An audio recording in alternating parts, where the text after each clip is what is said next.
When you teach vocabulary to your students, it's important that you write the words on the board so that they can all see them. Go through the definitions if they don't understand what some words mean. And also, it's important that you act out the words if you possibly can. For example, sick, how would you act out sick? Cold, fever. So then after we do that, we'll use them in phrases and open-ended sentences. You'll say a sentence, leave a blank, and fill in a word, and then have your students fill in a word that's a new word. Also, it's important to categorize by topics or categories, because then it's easier to remember what the words are based on, these are all health words, for example. So, Elder, would you come up and help me? Okay, Elder Fernelius, I want you to go through these words and teach them to your students. Have them pronounce it and act it out. Go ahead. Okay. All right, first we have sick. Oh, so sick. Thick. Next we have cold. Cold. Cold. All right, next we have cough.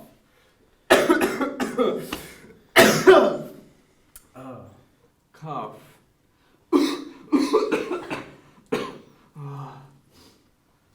Oh man, that was perfect. Good job, Peggy.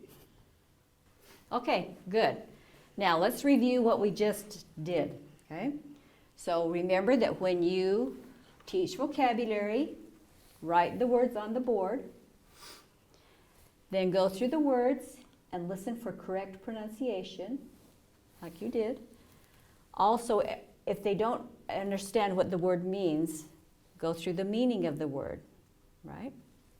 Also, if the word can be acted out, because then it helps use more senses to remember, like, oh, I'm sick.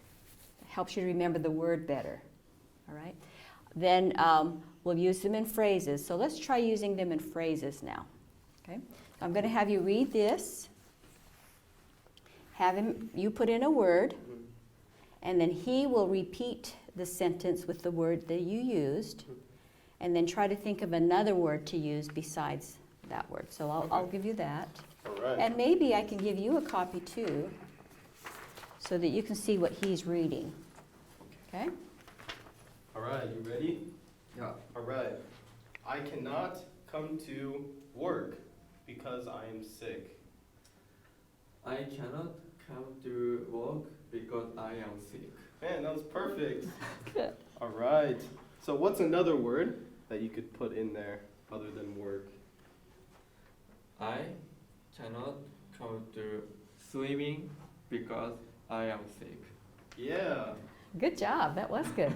Now, one thing, if you have a lot of people in your class, I would break them into, move them in as partners so that you can have more involvement. When you're teaching your class, you want as much involvement as possible. You don't want to be just up here teaching and they're listening. So he would have a partner and they would talk to each other using those phrases. So that's really important too. Good job.